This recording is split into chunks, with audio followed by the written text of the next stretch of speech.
সব তেখেতসকলে ইংলিছৰ যিটো শব্দৰ মিনিং সেইটো যদি বেলেগকে ব্যাখ্যা কৰিছে বা বেলেগকে বুজি পাইছে মইতো ক'ব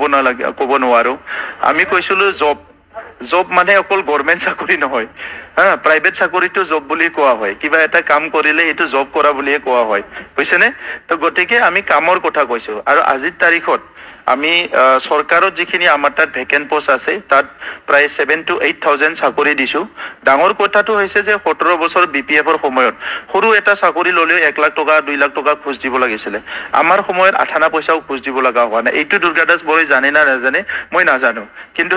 আমি এটা কথা কৰিলো যে যেনেকৈ অসমত আমাৰ বৰ্তমানৰ মুখ্যমন্ত্ৰী ডাঙৰীয়া আগৰ মুখ্যমন্ত্ৰী ডাঙৰীয়া তেখেত সকলে লগ লাগি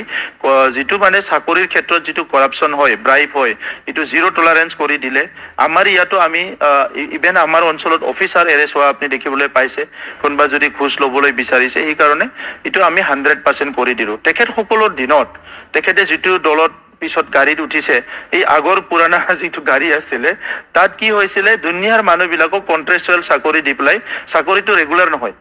কন্ট্ৰাকচুৱেল দি পেলাই আজি বহুত হাৰাশাস্তি কৰি থৈ গৈছে 99 ৰ চাকৰিটো মাষ্টৰ বিলাকক দিয়া নাছিল 1999 ৰ চাকৰিটো আহি পেলাই তেখেত সকলে 2023 আমাৰ সময়ত তেখেত সকলে চাকৰিটো পালে 1009 মানে 1009 জনে তেনেকা বহুত সমস্যা বিলাক আমি সমাধান কৰিলো গতিকে অইন সেক্টৰত আমি এতিয়া সেৰিকালচাৰ সেক্টৰত বহুত এমপ্লয়মেন্টৰ কাৰণে কাম কৰি আছো ইফালে পিগাৰী সেক্টৰত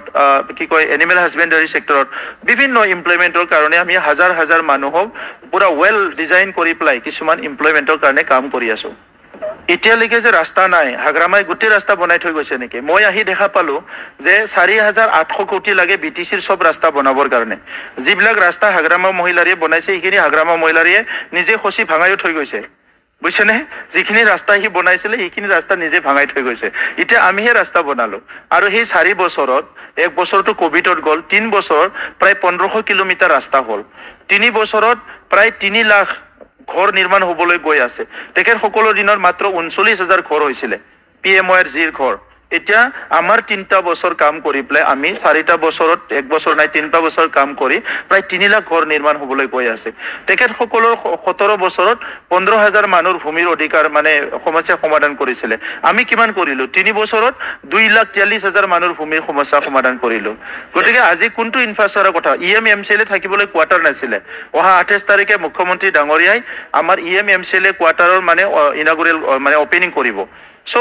বহুত বস্তু তেখেত সকলে নাজানে আৰু ৰাজনীতিটো আগৰ নিচিনাকৈ কিবা এটা হাৱাত কৈ ৰাজনীতি কৰিম বুলি ক'লে নহব মাৰ্চ মাহত তেখেতে দেখা পালো এণ্ড অফ মাৰ্চ 5 বছৰত বিপিএফে কি কৰিছিল আৰু 4 বছৰত আমি কি কৰিছো অহা 25 বছৰত আমি কি কৰিম ইয়াৰ গোটেই তথ্য পাতি আমাৰ ভিজন ডকুমেন্টত আমি এটাকে ওলাম আজি মই ৰাতিপুৱা আহি চাওঁতে মনত পৰিছে উদালগুৰি ডিসি অফিচৰ কনফাৰেন্স হল আমি কৰিছো বিটিসি সরকারখনে বাক্সা ডিস্ট্রিক্টর ডিসি কনফারেন্স আমার তামুলপুরের ডিসি কনফারেন্স চিরাঙর ডিসি কনফারেন্স কোকরাঝারের ডিসি কনফারেন্স হল নাছিলে কত এই কনফারেন্স বিলাকক ধুনিয়াকে স্টেট অফ আৰ্টৰ নিচিনা বনাই দিছো আমি তো ইয়াৰ বাহিৰে বাকি এতিয়া বড়োলেণ্ড ইউনিভাৰ্চিটি এতিয়া ৰাতিপুৱা মই গৈ আহিলো এনেকুৱা এটা অডিটৰিয়াম হৈছে এটো যদি ভালকে চাই হয়তো অসমৰ বেষ্ট অডিটৰিয়াম হ'ব তেনেকুৱা দেখা পাই আছো দুৰ্গাদাস বড়ো ডাঙৰীয়া কোনখন স্কুলত পঢ়িছিল কোনখন কলেজত পঢ়িছিল মই নাজানো কিন্তু ডেক বিক্ৰী কৰা মানে অঞ্চল বিক্ৰী কৰা দোকান মই দেখা নাই কত